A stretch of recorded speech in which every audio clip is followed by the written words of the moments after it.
Olá pessoal, hoje a gente vai iniciar o capítulo 7, tá? Ele é um pouquinho longo, né? Um pouquinho mais detalhado, né? A gente está dentro de atomística, estudando coisa bastante abstrata, mas vamos tocar que vai ser tranquilo, vamos devagar e a gente vai conseguir chegar lá. Hoje é só a primeira parte, certo? Bom, o capítulo 7, né? Então o capítulo 7 vai tratar ainda de modelos atômicos, mas vai falar um pouco da mecânica quântica, da parte quântica.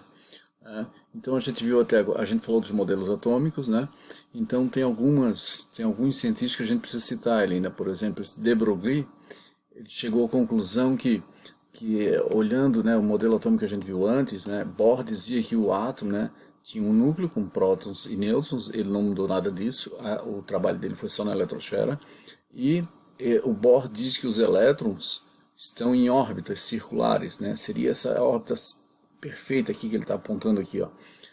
E de Broglie vendo a onda, né, as ondas eletromagnéticas, como a gente estudou antes, e a onda, né, ela tem esse formato assim, né, a propagação dela, ele associou essas ondas com as camadas eletrônicas. Então as camadas para eles não seria como Bohr dizia, mas sim como se fosse onda. Então surge aqui, né, a dualidade da matéria. O elétron pode ora se comportar como partícula, ora como onda, né? Então, a grande sacada dele é falar isso, né? Que o elétron pode estar, se ele estiver trabalhando como ele pensa que assim, ó, como ele pensa na forma de onda, então ele não está sendo matéria, ele está sendo uma forma de energia, uma onda eletromagnética. E se ele tiver, como dizia Bohr, já que o elétron em si é matéria, sim, né? Então ele pode ora se comportar como matéria, ora como onda. Essa foi a contribuição de Broglie. Heisenberg, né? Aí tem o princípio da incerteza de Heisenberg. Heisenberg diz que como o elétron, como ele está em alta velocidade, girando em torno do núcleo, né? Então é impossível medir posição e velocidade do elétron ao mesmo tempo. Ou determina uma coisa ou determina outra. É o chamado princípio da incerteza. Então tem o princípio dito aqui, ó, é impossível determinar de maneira exata, simultaneamente, né, os dois juntos, simultaneamente, a posição e a velocidade do elétron. Tá? É a contribuição de Heisenberg.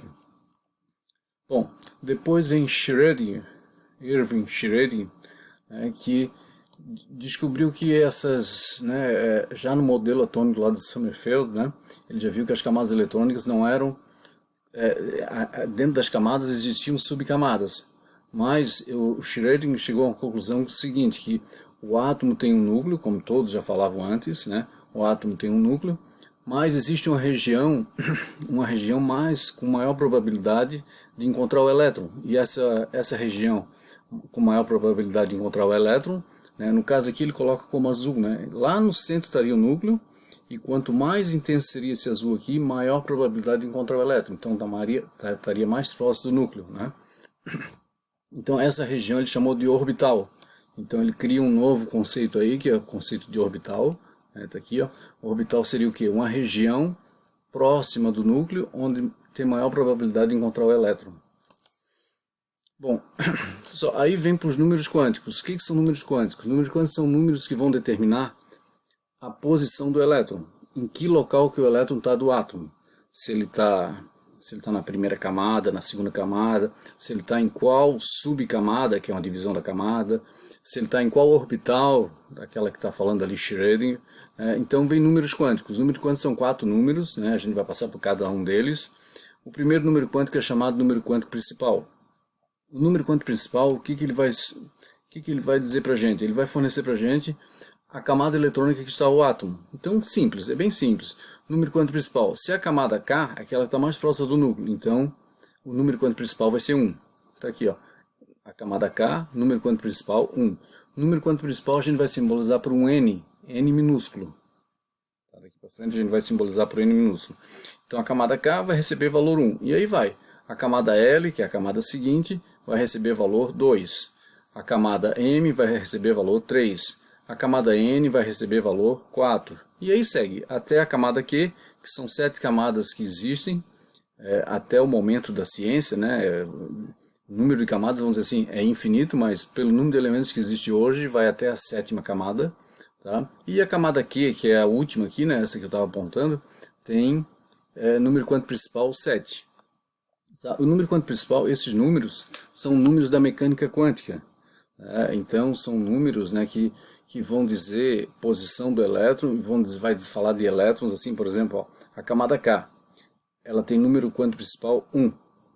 Então, tem uma fórmula da mecânica quântica, química quântica, física quântica, sabe? Isso é mecânica quântica, né? Então, que por essa fórmula aqui, ó, 2n ao quadrado, eu posso determinar quantos elétrons pode ter na camada K. Então, eu pego e jogo aqui, ó, 2. 2 aqui. A camada K é 1. Então, 2 vezes 1 ao quadrado. 2 vezes 1 ao quadrado vai dar 2. Está aqui, resolvidinho aqui, ó. A camada L, como é a camada número 2, então vai ter 2 vezes 2 ao quadrado, que vai dar 8. E aí eu vou descobrir quantos elétrons cada camada poderia comportar. Né? A camada Q poderia comportar até 98 elétrons. Tá? Depois nós vamos ver que ela nem sempre vai estar usando 98, por quê? Porque o número de elementos até hoje descobertos são limitados. Né? Limitados não, né? O que existe até hoje são 120 elementos químicos, então a camada Q não chega a ficar completa, assim, não chega a ficar com 98, mas vamos pensar assim, se daqui a um tempo tiver 300 elementos químicos, a camada Q vai poder ter 98 elétrons sim. Tá? Bom, pessoal, então, o que eu tenho aqui, então? Eu tenho um núcleo e as camadas eletrônicas. Associadas às camadas eletrônicas estão os números quânticos. Então, a camada mais próxima, camada K, número quântico principal, que é simbolizado pelo N, 1. E aí vai, número quântico para a camada L, 2, número quântico para a camada M, 3, e aí vai até o 7. Ok? Isso é o número quântico principal. O número quântico secundário é uma divisão que tem dentro da camada. Imagina assim, né? Eu tenho uma camada e lá dentro da camada tem uma divisão dela. É como se eu pensasse assim, né? Eu tenho um andar de um prédio e dentro do andar do prédio tem a divisão que são os apartamentos. Então dentro da camada tem a divisão que a gente vai chamar de subníveis. Os subníveis são simbolizados também por letras, assim como as camadas são representadas por letras K, L, M, N, O, P, Q, os subníveis também são simbolizados por letras S, P, D e o F. Certo? Então, pessoal, relembrando, os níveis, mesma coisa que camadas, níveis, mesma coisa que camadas. Aí está associado ao número quântico principal. Então, os níveis são K, L, M, N, O, P, Q. Lá eu vou ter o número quântico principal que vai ser simbolizado por N, e vai ser 1, 2, 3, 4, 5, 6 e 7. Agora eu estou falando do número quântico secundário, né, que também pode ser chamado de azimutal. São simbolizados por letras. Ó, os subníveis são apenas 4. S, o P, o D e o F. Certo? E o número quântico secundário tem também um número associado a ele, né, que é o número quântico secundário, que é simbolizado pela letra L. Um L minúsculo, assim como o número quântico principal é um N minúsculo, o número quântico secundário é um L minúsculo. Tá? Então, o subnível S vai receber valor 0. Esse valor 0 não é um valor qualquer não, sabe? É calculado por equações da mecânica quântica, viu? O P tem valor 1, o D tem valor 2, o F tem valor 3. Nós vamos trabalhar bastante com esses números. Vira e mexe a gente vai falar deles. Tá? Mais à frente a gente vai juntar os 4 números quânticos juntos e nós vamos bater muito nesses números aqui ainda. Eu só quero que vocês comecem a associar isso aí. Ó. Eu tenho número quântico principal, número quântico secundário. Número quântico principal associado às camadas, os níveis. Número quântico secundário associado aos subníveis, que são divisões das camadas. Tá? Bom, os níveis de energia, as camadas, têm um máximo de elétrons, que a gente viu lá, 2, 8, 18. Os subníveis também têm um máximo de elétrons. Por exemplo, o subnível S ele comporta no máximo 2 elétrons, está aqui em cima, com um expoentezinho aqui. Ó. O subnível P comporta no máximo 6. O subnível D comporta no máximo 10. O subnível F comporta no máximo 14. Então cada um tem um máximo de elétrons. Também tem uma equação da mecânica quântica, está vendo aqui? Ó?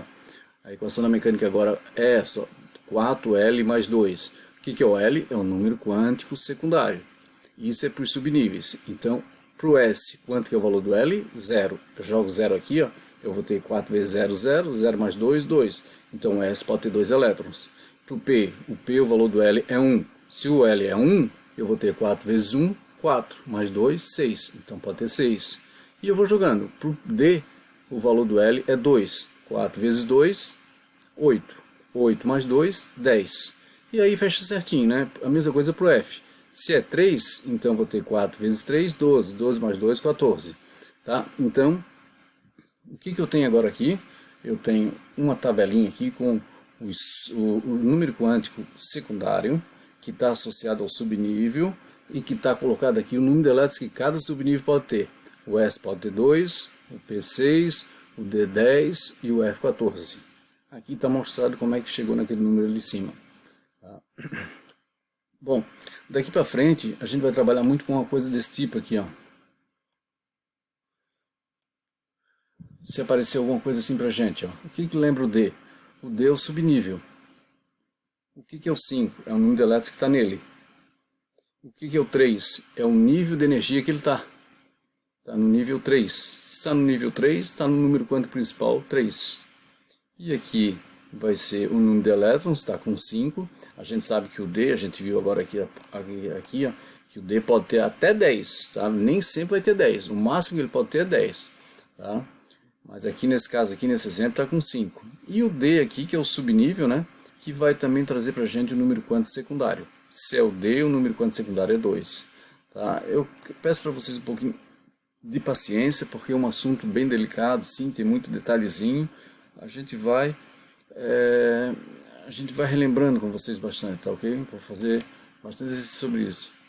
Bom, os subníveis também têm uma energia. Se eu somar N mais L deles, eu vou ter energia deles, para saber quem que é mais, quem que é menos. Por exemplo, se eu tenho 3S, o N é 3, é o número da frente. O L é 0, então a soma deu 3. Se deu 3, ele tem menos energia que esse outro aqui, ó. 3P, porque vai dar 3, e o L é 1. Por que o L é 1? Porque é o P. Lembra? O S é 0, o P é 1, o D é 2, o F é 3. Então, se eu somar aqui, eu vou ter quem é mais, quem é menos, né? Vocês estão vendo aqui, ó, que aqui deu um empate, ó. Aqui a soma deu 4, a soma deu 4. Né? Quando a soma dá igual, né, eu posso associar, e nós vamos ver depois que teve um cientista que trabalhou certinho com isso aí e viu quem que é mais energético, né, quando acontece uma situação como essa. Né? Aí o número quântico principal é que manda mais. Ó, aqui tem o 4. Então, aqui já é mais energético que aquele lá, porque deu 3. Quando dá empate, né? Certo? Vamos lá. Bom, pessoal, o que a gente tem até agora? Vamos dar uma relembrada rapidinho para a gente fechar nossa aula. O que a gente viu? De Broglie falou da dualidade da matéria. A matéria dual, ou seja, o elétron pode se comportar como partícula ou como onda eletromagnética. Heisenberg diz o quê? Que é impossível medir a posição e a velocidade do elétron ao mesmo tempo. É o princípio da incerteza de Heisenberg. Schrödinger diz que existe uma região em torno do núcleo que tem maior probabilidade de encontrar o elétron. Essa região ele chamou de orbital. Certo? Número quântico principal está associado às camadas K, L, M, N. Então o número quântico principal, que é simbolizado pela letra N, vai de 1 a 7. E as camadas podem ter um máximo de elétrons. Estão aqui eles. Certo? E o que a gente parou agora vendo foi o número quântico secundário, que está associado aos subníveis. Subníveis têm valores de número quântico de 0 a 3, e o número máximo de elétrons, que é 2, 6, 10, 14. A gente costuma colocar aqui como expoente. Tá ok? Na próxima aula a gente vai relembrar isso aqui, não dá para a gente falar só uma vez. É um assunto mais delicado, sim. Vamos falar um pouco mais sobre ele e vamos seguir um pouco à frente. Tá ok? Valeu, rapaziada. Até a próxima.